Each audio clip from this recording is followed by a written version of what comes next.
see these red dots? And I said, yeah. He said, that means you've got an infection on the heart. My family spoke to the doctor, and the doctor said, he's not going to make it through the night. You know, he's most likely going to die tonight.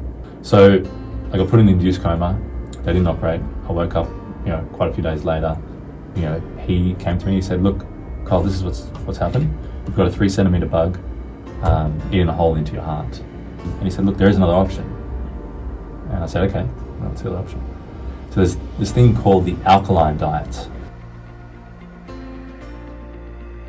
He already had it ready. He handed me a beetroot juice, drank it, instantly regretted my decision. So this is absolutely rank. He finally got the numbers, and he said, look, you know, it's at 0.2 centimeters. And me and Ward clapped hands. We're like, oh my God, this is amazing, it's incredible. And so we healed the heart naturally. We got rid of the bug naturally. And so at about 5.5 week mark, I had enough of it. And I went to leave the hospital, and the register came over to me, put his hand on my shoulder, and I was like, oh, I'm going to go. I'm going now, man. It's been great to get to know you. And he said, look, I'm just here to deliver a message to Prof. He said, look, he just wants to let you know that you're going to die within 2 months. We had a 30% chance of repairing my heart valve. Now in the hospital, I had a 0% chance of repairing it. So at the age of 20, went in, had open heart surgery, and I woke up screaming. And I was screaming, and I was going, repair or replacement, repair or replacement, repair or replacement. And someone just grabbed my hand, and then they just went, Kyle, it was repair, Your heart hasn't got back in normal rhythm. And I was sure I asked every single question under the sun before I went into this, which means we've got to put a pacemaker in you now. And then 6 weeks after the surgery, I was feeling not so well. I said, okay, we're not going to play around. We're going to take you to Prof, to your cardiologist. Went there, he did an ECG. The sac that your heart sits in has filled up with blood. And if we don't do anything in a few hours, your heart's going to explode. Like, you're going to die. And he pulled 2 litres of blood out of my pericardium. 2 litres.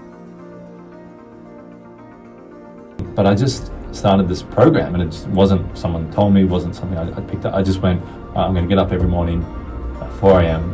I'm going to go for a run. I'm going to juice, I'm going to meditate, I'm going to visualize, I'm going to do affirmations, I'm going to do everything. And he said, you're sitting there, and he goes, Kyle, I don't know what to do with you. Like, what do you mean? Like, I was starting to get worried. He's like, man, your heart is stronger.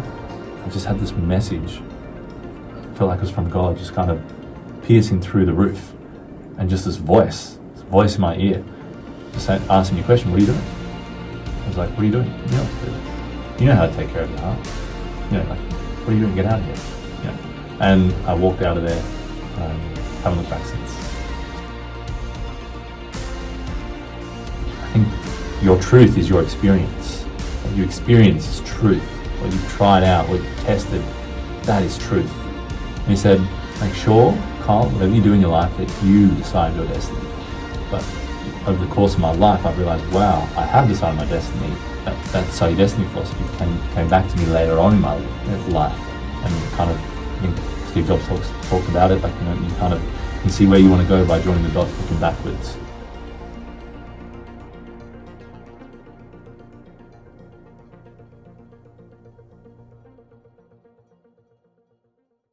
All right, let's do it.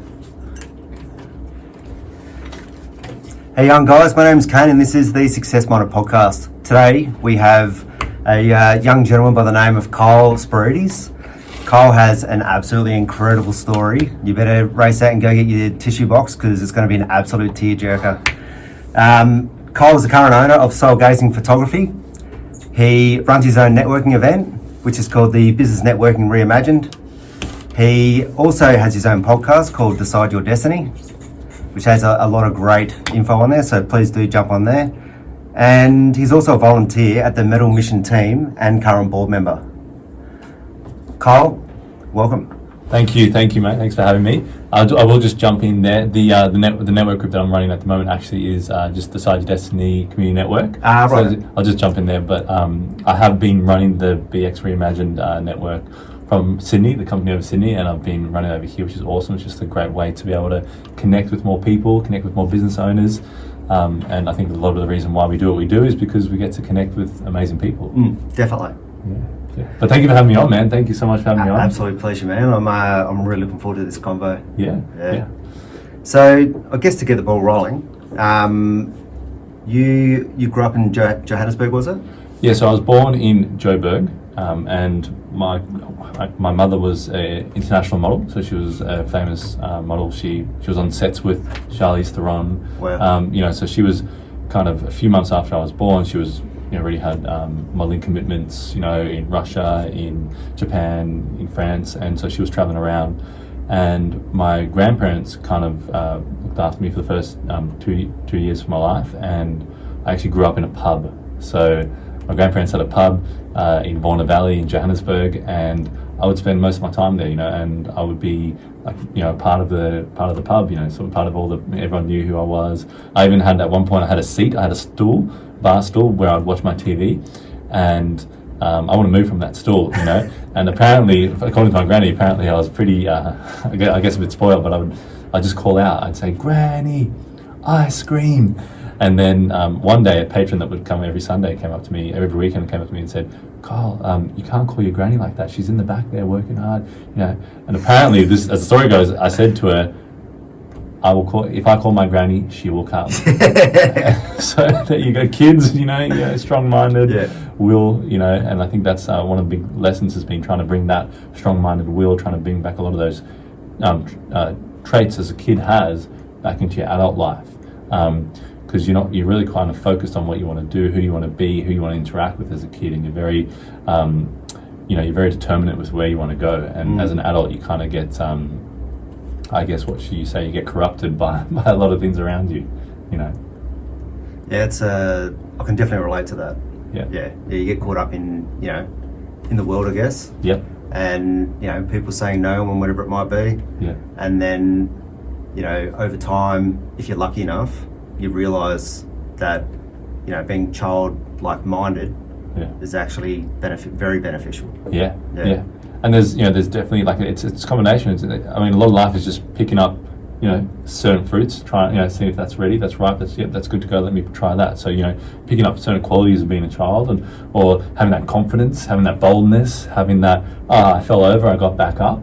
Even at an emotional, mental, I tried something, it failed. Great, I'm actually glad because now I know I can go over here. Now I can move over there. That's a huge power that kids have. And then we kind of become adults and we go, oh my God, I failed. Now I can't try another business ever again. It's like, hang on a minute. Everyone who's done something has failed many times. And the fail was a great, I think you learn more from your successes, definitely. But the failure kind of helps you just to kind of steer a bit into a different direction, Yeah, realign. Yeah, exactly. So you grew up in the pub for how many years? So I grew up in South for 2.5 years, and then as my mother was travelling around, she came to Australia and she met a man in Australia, and the man, this was around 1995. So great, Mandela was coming into power. It was still also a very volatile environment, and there was a lot of violence and kind of change of the guard. There was quite a bit of violence, so it was a very hostile environment to be as a young kid. And so Ward, the man that she met, Ward, he said, bring your kid over to Australia, and let him have a different sort of lifestyle. And so when I was around 2.5, I moved over to Australia, and we lived in Bondi, which is probably the most quintessential Australian place you can live in. Good place to be. Yeah, and then his grandparents were in Cronulla, so very, very got smacked in the face of Australia, coming straight out of South Africa. And my grandmother, actually, my Australian grandmother, tells a story that I was walking up the stairs in my grandmother's house, and the first time I'm seeing this house, these Australians, these people I'm got to assimilate with, and I was very shy and everything, and I was very reserved because this isn't my South African family. Who are these people? And she said that she had this overwhelming feeling shoot through her body, and this message from God that she was going to be important in my life. And many years later, I found myself homeless at 14, and that my grandparents were the people that took me in, and my grandparents raised me. My grandparents became my parents. My Australian grandparents, I'm not related to, became my parents. Gave me everything. Gave me the philosophy, the mental fortitude. Gave me all the opportunity to heal through childhood traumas, and evolve, and very much the reason why and who I am, today. And they gave, they contributed. So I just feel like that is just in me. I need to contribute, no matter what I'm doing, no matter if I'm having a busy week, no matter if I'm launching a new business and I need to get the sales up, I need to do this, I need to do that. I still need to have some sort of contribution, and I work that into the business. I've always got to contribute. I've always got to have a client happy. Always got to have their life left better. Every meeting, it's got to be left better than when you came and before you came in and saw me. So, yeah, that's my kind of story in a simple way. It can get very complex. My grandparents, who I'm not related to, raised me. It's like, what? What's going on here? So, you've said that it was your mother's parents? So my stepfather. So my mother was traveling around, and I spent a few years in Johannesburg. So my first few years of my life, and then when she came to Sydney, Australia, she met Ward, and Ward said, "Bring him over to Australia, much safer country."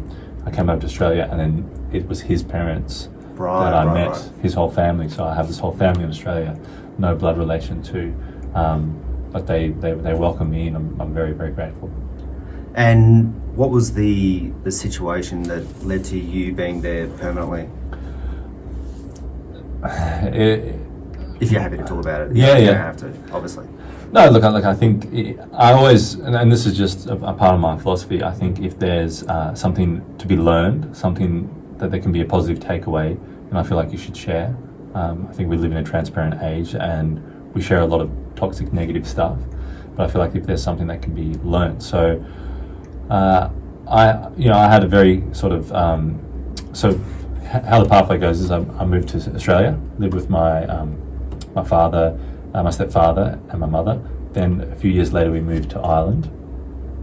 He went with his brother and brought us, and they grew up, they launched a whole bunch of chiropractic practices in UK. 2003, Ireland was a booming economic place to be. And then my stepmother, my mother and my stepfather split off, and then we came back to Australia, and his parents actually welcomed us back in. They said, "Just a family," so that's the giving you can kind of see from them. And then growing up as a teenager, and just a very traumatic home life, and very volatile, lots of issues. And eventually went to a boiling point, and I had a decision to make. Do I stay? Do I keep going down this route where things can get even worse? I didn't actually get an option. I was kicked out, and I think also I was a teenager, and teenagers can be difficult. However, unfortunately, a relationship so close to you, someone so important to you, she's cut off a lot of relationships in her life, and she's isolated herself a lot. There's a lot of mental trauma, there's a lot of emotional baggage, there's a lot of challenges there, and growing up, I didn't have a upbringing like many other people, and there were good moments, and there are lots of violent, aggressive, traumatic, emotionally aggressive moments. And as a teenager, you're wanting to kind of get more control, have more authority, autonomy over your life direction. And as soon as you start leaving, I think it's a natural progression, even in relationships. As you change in a relationship, if you're doing a whole bunch of personal growth and your partner's just happy staying the way that she is, there's going to be a disturbance there, and you changing could, maybe they go, "Oh, I might lose you." So then what do? They try and control you more, because if they control you more, they can keep you the way they are, they can put you in that box, and they don't lose you, they don't have that feeling of loss. So as you start changing, you start wanting to become more of authority over your own life, the control kind of sets in even more, that gets to boiling point, you're kicked out, and you have to find a place to be. So yeah, I mean, that defined me a lot. And then when I was 18, I had big health challenges that defined me a lot. I had multiple near-death experiences that define me a lot, and define a lot of my philosophy. Define a lot of the way I am, why I am, why I've got big visions, big goals, why I'm always going, and because when you realize, that every single heartbeat, that's that moment promised, but the next one isn't promised. And when you realize that, you can really tune into that and channel into that, then you actually start enjoying life, because you go, okay, wow, I need to commit first. I need to commit first to this moment, and then figure it out. And so that's a big part of my philosophy. I have a lot of things that probably would say I had a troubled childhood. There's people that have had much worse off experiences than me. There's people that have had much better off experiences than me. I'm just learning from what I had and taking away what learning and seeing what I can practice and then teach and give that to other people. I mean, my cousin, who was like an older brother to me in South Africa, he was murdered when I was 16, and he was just the life of the party. He was going to be a DJ. He was going to be an international DJ. All these sorts of things, and so that's just, it shows you like a young life. Someone who was living a large life. He was just that person, and that shaped me. I thought the way that he was doing things was right. There's lots of zombies on this planet, and I've been one of them. There's times when you are that zombie. There's times even now when you go into that mental state and you forget, wait a minute, shit, this is a gift. This whole thing's a gift. This moment's a gift. This opportunity to speak to you is a gift. This is why I'm alive, to actually engage with life. And I think a lot of people are ejecting out of life before they die. They're dead already. They don't want to deal with it. No, I don't, I just can't, and so, I just need to do enough, just do this amount, and then, and I think it's sad, because you'll get to the end and you'll regret it. So I have seen or heard one of your stories, which was around your heart condition at the time. And there was a bug living on your heart. I've never heard anything like that. Do you want to go into that? That'd be amazing. The great thing about storytelling or telling stories is that you can find different ways to tell it. So I will try my best to get the short edition, in respect of you and the listeners. So when I was 18, 2 months after school, I was going to the gym, I was training, and I had this big vision as a kid. I always wanted to go back to South Africa and play for the Springboks. I was like, I want to play professional rugby for the Springboks. Every time I would go back to South Africa for a few years, my grandfather would speak about the Springboks, and it was just a huge vision of mine. And so, I was training, I was working out where I was going to do, so just 2 months after school. I came back from the gym one night, and I just all of a sudden felt really, really hot, so I just stripped off, sitting on the couch, it's pretty much stark naked, watching Independence Day, and then all of a sudden I got really, really cold, chucked all those clothes on, and that was the first sign. The next night I went to get some water from the fridge, collapsed on the ground, just laid there for 20 minutes, couldn't move. I was conscious, I was aware, couldn't move. Next day, I said, I need to go to the doctor, like something's happening inside. And they said, okay, we'll take you to the doctor. Went to the doctor, said, you've got gastro, take these tablets, you'll be fine. Took the tablets, vomited the tablets straight up, and I said, nah, there's something seriously wrong, I need to go. At the time I was staying with other family, and I got taken back to my grandparents' house. Grandmother took me to my uncle, chiropractor. He saw me walking down the hallway of his chiropractic practice, and he just said, mate, you've got a virus. He saw, so he was a chiropractor, but he's also a kinesiologist. He had a lot of viral things that, he'd test on the body, a lot of things that would communicate with the body and try and work out what's going on. And he just saw me, he said, you've got a virus, you need to go to the doctor. If the doctor doesn't take you to the hospital, you need to go to the hospital. I remember at that time just being so sick where your peripheral vision is kind of gone. It seems like this dark shadow, that vignette in a camera, kind of vignette, it just seemed like that. And walking very slow and all that sort of stuff.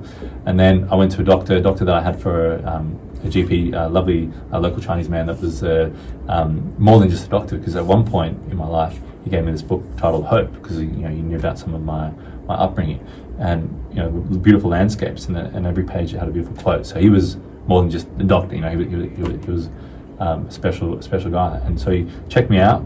So I was at the doctor, local GP in Cronulla, checked me out, looked at the tips of my fingertips, tips of my fingers, and said, see these red dots? And I said, yeah. He said, that means you've got an infection on the heart. And I went, wow, okay. He said, yeah, you've got an infection in the heart, you need to go to the hospital right now. So he said 10 years earlier he was studying he was in hospital and he was learning his trade, and he said he saw this, and that's what it signals. And so I rushed to the hospital, was down the bottom, was in a bed, all that sort of stuff, and I said to my family, I can't, they give you little things, I'm like, I can't pee, can't poo, I can't excrete. And then he, can I swear on this? Go for it, mate. Yeah. Pee poo. I don't know swear words. I don't know qualifiers. Yeah, don't hold back. Just go. This is like we're in the couch. Okay, we're in the couch. Beautiful. I guess I haven't held back, have I? Yeah, we were. I was in the hospital bed and couldn't excrete any waste. So, the nurse came over, and she said, the reason you can't excrete is because your organs are shutting down. And she looked at my paperwork. She said, I don't know why the hell you're here. You're supposed to go straight through to ICU. And then that's when everything rushed. Everything zoomed by. Got put into another bed. Got taken all the way down. And then the prof, the cardiologist, they called prof, the cardiologist came over and he said, Carl, we're about to put a pipe down your throat, and you're going to go to sleep. And we're just going to put you to sleep. And you're so sick. So I was just like, okay, cool. Sounds like a cool idea. Yeah, whatever. So they put the pipe down my throat. My family spoke to the doctor, and the doctor said, he's not going to make it through the night. He's most likely going to die tonight. We can operate, but either way, but you got to let us know if you want us to operate, but he's most likely going to die. And so my family actually, and my mother was present at this time. My life just came back in, and I'm very grateful for what she did. She called my stepfather in Ireland. She always trusted him with health, some health things. And so I said, what should we do? And she said, look, I'm not there. I don't know what to do. You got to make a decision. I would just think that maybe he's too weak to operate. So I got put in the induced coma. They didn't operate. I woke up, quite a few days later, maybe about a week later, and they'd flown my stepdad over from Ireland. And he came to me. He said, look, Carl, this is what's happened. You've got a 3 centimetre bug eating a hole into your heart. When you came into this hospital, you got a 33% chance. People who have this have a 33% chance of surviving the first night, and you got this bug in your heart, and we have to do something about it. And he said, this is the paperwork if you want to go have the surgery straight away. But what the surgery involves is they're going to cut off a chunk of your heart. They're going to put a metal attachment. You're going to have to be on these medications. You can't do this, and in the rest of your life. And at the age, I was 18. Apparently, in my mind, I was playing for $3 very shortly. So, I thought, okay, wow, this is a change of the storyline. And I was bummed out. And he said, look, there is another option. And I said, okay, what's the other option? So there's this thing called the alkaline diet. I said, what's that? He said, what it is, it's a juice diet where you have alkaline foods that are high around 7 on the pH scale, and you just fast. You don't give your body any protein, any carbohydrates, any sugars. Just fast, and then the philosophy is the bug won't have anything to sustain itself, and it will die out because you're changing the ecosystem of your body. I had no idea this. I knew protein. I knew a couple of eggs, some curls. Got me some beach weights. Some beach weights got me. I knew everything about rugby and how to build muscle and all that sort of stuff. So I knew how to build mass, but I didn't know any of this sort of stuff. And so he started to walk away. He said, "Look, I'll leave the decision." Started to walk away, and as he walked towards the door, I just said, he walked out of the room. I just said, I called him back and I said, "Look, let's do it. I trust you. I trust you as a man. You've always done right by me. You believe that we can do this? You believe this could work? Yes. Have you done it before with other people? Yes. Okay, let's do this. Let's give this a shot." And then, and then he handed me, he already had it ready. He handed me a beetroot juice, drank it, instantly regretted my decision. This is absolutely rank. This is horrible. I can't do this. What the hell? It's very earthy. Yeah, very earthy. Oh, I was like, what am I doing? And and then I spent 6 weeks in hospital. He brought salads in every day. He brought juice in. My family brought juice in. My mother at the time, and my grandparents. His parents were there every day. My friends showed up for the first 3 weeks. It's a very humbling experience. That's when you know who's in your true core, your family core, the people that show up I had some friends that ran through the rain, like, skipped trains, just trying to get to me as soon as they heard the information. So you really know who your core is. And yeah, I had my 19th birthday in hospital, all that sort of stuff. But we just did the juice, and we also did. It was a whole program. It was like a Buddhist militant sort of program. So it was like, salad, juice, and then it was all these vitamins. It was, he taught me about the heart, like, where things were. I had to do visualizations over my heart. I only did them when I was in the shower, away from other people. I didn't feel comfortable at the time, obviously. Straight out of a school and all the ways you've been taught and indoctrinated in that school, and then come into this and start doing visualizations and stuff like that. It's pretty big curve. But I did visualizations. My grandmother gave me these tapes, literally on a cassette tape, and they were all about peaks and valleys. That's all I remember, peaks and valleys. And yeah, I just hit myself with everything I could. Definitely upset the traditional processes. We spoke to the cardiologist. We said, what size does this bug have to get down to until it's not an issue? Ward knew to ask that question. I had no idea what question to ask. He knew. He came in saying, we've got to operate with it. He said, what size does the bug have to get down to? And then he said, cardiologist eventually gave it. So it was like pulling teeth. He just finally got it out of him. And he said, it needs to get down to 0.5 of a centimetre. It's at 3 centimetres, to get down to 0.5 centimetre, and then it's a non-issue. And so we went, great, okay. He walked out in a huff, upset with us. And, we spent a couple of weeks more, and then, people weren't happy that we were in that environment and we were trying our own homemade system. It was based off a book, it was based off a structure, it was based off like a plan, previous experience, the whole schedule of what Ward was helping me with. And after the 3-week mark, he came back in and he said, all right, we're going to operate, blah, blah. And, Ward said, well, what's the numbers? And the same thing again, pulling teeth. With me, I probably wouldn't have got the answers, but Ward was persistent. And then he finally gave the numbers, and he said, look, it's at 0.2 centimeters. And me and Ward clapped hands. We're like, oh my God, this is amazing, this is incredible. He walked out, this time huffing, puffing, swearing, like upset with us. And so we healed the heart naturally. We got rid of the bug naturally. And to be honest, like, I think, there's a lot of people telling you what to do with your life in our modern wild world. But I think your truth is your experience. What you experience is truth. What you've tried out, what you've tested, that is truth. Not this one said this one is assigned authority certificate number 1 A class, whatever. No, your truth is what you experience, and you dive deeper into that, you investigate how it worked and all those sorts of things. But so I had that experience, healed the bug, healed the body, so changed the ecosystem of the body. The bug died off. The bug had eaten a bit of the valve, so the valve was not closing properly, so my body was leaking blood. So I didn't have the imminent threat every day that I was going to die.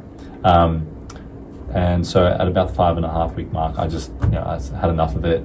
And I went to leave the hospital, and the register came over to me, grabbed, put his hand on my shoulder, this lovely Somalian man that I'd made friends with the whole time in the hospital. And I was like, oh, I'm going to go. I'm going now, man. It's been great to get to know you. And he said, look, I'm just here to deliver a message for Prof. I said, okay, shoot, what's the message? He said, look, he just wants to let you know that you're going to die within 2 months. You're going to choke to death with your lungs full of blood. You're going to choke to death within 2 months of living here in your sleep. Like, that's your outcome. I just remember crying, and I was just like, I was pretty healthy at that stage because of what I've been doing. So hospital started to feel like a prison, and I just started the person pushing me in the wheelchair out of the hospital said, just get me the heck out of here.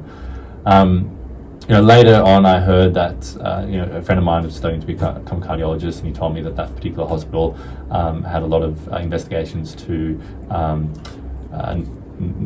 negligible like deaths and things like that happened. So who knows? I think there were a lot of ego battles. There were a lot of things going on. But anyway, that was the experience. And then I grew up, coming out of a normal school, thinking I knew what the world was. Very, very naive to how many things are at play in every decision in life, in every encounter. There's brilliant holistic people. There's brilliant doctors. There's brilliant people in all sorts of areas in life. So yeah, so anyway, I came out of hospital and, went to a new cardiologist. Family told him about our experience at this cardiologist, and the cardiologist said, who is this cardiologist? Told him the name. He said, I play golf with him, on the weekends. I don't want to hear anything bad about him. And my family started to arc up and said, no, this is what he said, this is what happened, blah, blah. We didn't appreciate it. And I just said, everyone out of the room. Family, everyone out of the room. And I said, I just want to have a good cardiologist on my side, work with what I need to work with. Told him what happened. I said, oh my God, I healed my heart naturally, the juice diet. And he said, I don't buy it, I don't believe it. I went, okay, whatever. Let's just move forward. Yeah. Whatever we need to do, I don't need to have the ego of, I did this, I'm right. I just need to freaking move forward. I've got my heart, it's leaking blood, what do we do? So he said my heart was enlarged. No one had any images of my heart before the virus, so no one knows what my heart size was actually beforehand, but he said my heart was enlarged. And he said we needed to go on medications and all different sort of things. And we had a 30% chance of repairing my heart valve. Now in the hospital I had a 0% chance of repairing it when we went to do surgery. So all of a sudden I had a 30% chance of repairing it. So for about a year I went back to the cardiologist multiple times. And every time I went back he said, oh, your heart seems to be kind of healing. It seems to be getting better.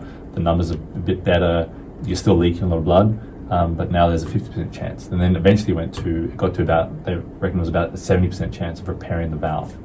Because the replacement was a big inconvenience in the rest of my life. So about the 12-month mark, I went, all right, called my stepfather. I said, what should we do? He said, what do you want to do? And I said, look, I think maybe it's time to have the operation. So at the age of 20, went in, had open heart surgery. You're pretty much dead for 5 hours. They cut your chest open, they take your heart out of your chest, they cut your heart open. And they went in and I woke up, screaming, and I was screaming and I was going, repair or replacement, repair or replacement, repair or replacement. And someone just grabbed my hand and then they just went, Carl, it was repair, Middle of ICU, and I just went, fuck yes, like I just started cheering, had like three pipes into my chest, had all these wires, everything going on, pretty intense way to wake up. Yeah. And then they came over and said, oh look, you're in heart block. I said, what's that? He said, your heart hasn't got back in normal rhythm. And I was like, I was sure I asked every single question on the sun before I went into this. What is this heart block thing? And they said, look, most likely you'll get back into rhythm within the week. And the week came and said, look, when we operate, there are these things called electrosignals that send electricity, tell the heart to pump blood, atrium, ventrium, and most likely this is invisible to the naked human eye, and we could have sliced one of those, which means we've got to put a pacemaker in you now. And so I was like, oh shit. So I went in, had another surgery. That was tender because they put this pacemaker into you. It's right where the muscle is, and so I had the pacemaker put in. And then started the 6 weeks of recovery. Ward was still around. He got me into an ocean pool in Cronulla pretty quickly. We have them over in Sydney. You guys don't have them over here. I've been here 5 years, so I guess I'm WA boy. But you don't have them over here. So I was in the ocean pool. My younger brother was like swimming next to me, like making these waves, and I was like this little robotic thing, like trying to move, trying to get some motion and function back. And then 6 weeks after the surgery, I was feeling not so well. Went to local hospital, not the bigger hospitals. I went to a local hospital and they did ECG on me, and they said, no, you're fine. Then a couple of days later I was going to get my green Ps, my provisional license, and I was feeling bloated, and the person that was taking me there, I said, oh, I feel a bit bloated, because I was still getting looked after surgery. I said, okay, I'm not going to play around, I'm going to take you to to your cardiologist. Went there, he did an ECG. He did the echocardiogram. So an ECG is where they put the stickers on. Echocardiogram is where they put gel and they put a device. It's kind of like ultrasound when you're checking the baby, similar sort of thing, but for the heart. So he did that, and he said, you've got pericarditis. And I went, what? He said, this can happen to people after surgery, post-surgery. The heart can have such trauma. It's been, has had that trauma. And your pericardium, the sac that your heart sits in, has filled up with blood. And if we don't do anything in a few hours, your heart's going to explode. Like you're going to die.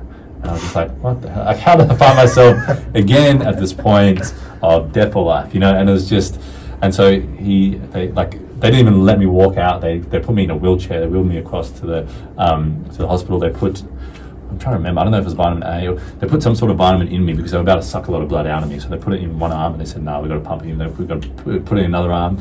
And then I went into the operating room, and they came over, and they gave me a bit of morphine. And I knew, they told me how the surgery is going to go. Very inquisitive, asked a lot of questions. So I knew what was going to happen. So I said, can I get a little bit more morphine for this? Because I'm going to be awake for this surgery. And so they said, no, and they kind of were a bit worried. Why is he asking for morphine? Does he have some sort of... And I was like, no, I just need to take the edge off. And then so I just kind of turned away because I knew what was going to happen. And then the doctor said, Carl, are you okay? And I turned over and I saw in his hand this needle this size. Oof. And basically what the procedure is, they put this needle into you, goes all the way in, punctures into your pericardium, and they pull blood out. And he pulled 2 liters of blood out of my pericardium. 2 liters. And she held, the nurse was in the background, she's like, this is how much blood was in your, and she held these 2 bags of blood. So that was my experience, And then with your heart, man, it's not like, bang, surgery, appointment ticked, now I'm off to... No, it's a continual thing. You got to manage it. You got to take care of it. You got to work out, okay, am I happy having 12 medications that kind of affect my lifestyle, and I fall asleep throughout the day, and every time I get up I'm dizzy and I nearly collapse. How am I going to work this out? What's my lifestyle going to be? So your decisions are very important after that. And what led me into writing a book, called Decide Your Destiny, into this whole movement, Decide Your Destiny, was something my grandfather told me when I was 18. I was just sitting on the couch and the sun came through. He's an architect, so he had this beautiful house, and the sun just came through the side of the house and was kissing the side of his face. He just had this big joyous smile. And so this was 18. This was like probably a month before I had this whole ordeal. And he just looked at me, and we weren't saying anything. We weren't talking about anything. He looked at me and said, "Decide your destiny." And I said, "What?" He said, "Decide your destiny." I said, "What are you talking about, Clardy?" And he said, "Make sure, Carl, whatever you do in your life, that you decide your destiny." And I was just like, wow. At the time, went in one ear, probably went out the other. But over the course of my life, I've realized, wow, I have decided my destiny. It's because I've had this heart thing, because I've had this, trauma at home thing, because I've had these multiple different things in my life, and I've had to work out. I've seen my cousin, 21, murdered, had this brilliant life that he was creating, but he was living. He was living in those 21 years. He lived more than people I know that are in their 60s. He lived. So that really kind of, that Decide Your Destiny philosophy came back to me later on in my life, and kind of, I think Steve Jobs talked about it, you kind of can see where you want to go by joining the dots, looking backwards, and so that's what happened, man. And in 2020 I had another experience. Had to have the pacemaker change. They wanted to kind of, because you've got to have it changed every 10 years or so. Depends how the batteries change. Maybe I'll get some Tesla batteries in there one time, who knows. But you got to have, so I had to have a procedure, and then they wanted to do different procedures, and then they wanted to get me on these different medications, man. And so I went in there, and it kind of told me we're going to do this procedure in 3 months, and then we'll get you on these other medications and everything. And my family were telling me, 2020, I'm like, oh, Carl, you're worried about this virus, you're worried about, all sort of stuff. And I just kind of went, holy crap, this one number that hasn't changed, that really identifies how well my heart is doing, hasn't changed in 10 years. I'm focusing on that number, I'm going to change it. And the number is your ejection fraction. Your ejection fraction tells you how well your heart's functioning. So my ejection fraction was at 35%. You go any lower, you go around 20, you can't get on planes, it's touch and go, it's not a very good lifestyle. Normal people's hearts' ejection fractions is 55 to 65. So in 10 years, it maybe went from 35 to 34 to 35. So I picked up a book, shout out to David Goggins, picked up a book called Can't Hurt Me, Extreme Ownership, all these different sort of things, really got into books. But I just started this program, and it just wasn't someone told me, wasn't something I picked up. I just went, I'm going to get up every morning at 4 a.m, I'm going to go for a run, I'm going to juice, I'm going to meditate, going to visualize, I'm going to do affirmations, going to do everything, just going to really focus on this number, getting that 34-35% up, and so I did that for about 6 months. Went back to the electrosurgeon now, because he was talking about new procedures and different things you can put in and defibrillate, all these different things. And he said, he was sitting there and he goes, Carl, I don't know what to do with you. I said, what do you mean? So I did all the tests, and he was sitting there to review the test. And he said, I don't know what to do with you. Like, I really don't. I'm like, what do you mean? Like, I was starting to get worried. He's like, man, your heart is stronger. It's enjoying being in atrial fibrillation, which only 5% of people's hearts straight after surgery enjoy being in atrial fibrillation. You're well after surgery, and now it's enjoying being in atrial fibrillation. All your numbers are up, and your ejection fraction's at 49%. Wow. And I was like, wow. And he said, all right. He said, I feel like I should either leave you or we should just hit you for everything. And then he went, okay, I think we're going to hit you for everything. All right, and he booked me in for a procedure, put all these medications, gave me all these medications. And I walked away, went into the shop pharmacy, had all these scripts. And mind you, I hadn't been on medications because I tried them out. I spent like a year and a half, tried them out, went back multiple times, very diligent, did all the tests. Nothing changed while I was on them. Went off them for about a year. Nothing changed. No numbers changed. Nothing changed. What did change was my lifestyle. When I was on the medications, I was on the least amount. But for some reason, some chemical reaction with me, I'm not saying the medications aren't good. I'm not telling you what to do with your medications. I'm not telling you not to listen to whoever your practitioner is. But for me, it would make me pass out in the middle of the day. I would get up. I would be dizzy. I'd lose my balance. And I was like, in my 20s, and I was like, what is going on? So I actually went off them for a period of time, and then I would go back and see, did my heart deteriorate? Did any of the numbers deteriorate? Did anything happen? No changes. And then in that period, there was no changes of what I did besides that regime that I was on, the health regime. And so, and even though I knew all that, I still was under this kind of, this trust in the doctor, which, that they helped me out. They've all helped me out to an extent. Trust him. And I just went to the pharmacy and I just went, okay. And I was still, even though I had all that knowledge, all that experience, I still went with that sort of idea of step by step how to take care. And I was there, I saw an old person walk past me. He had a tray full of medication. And then I just had this moment while I was waiting to go and, validate the scripts.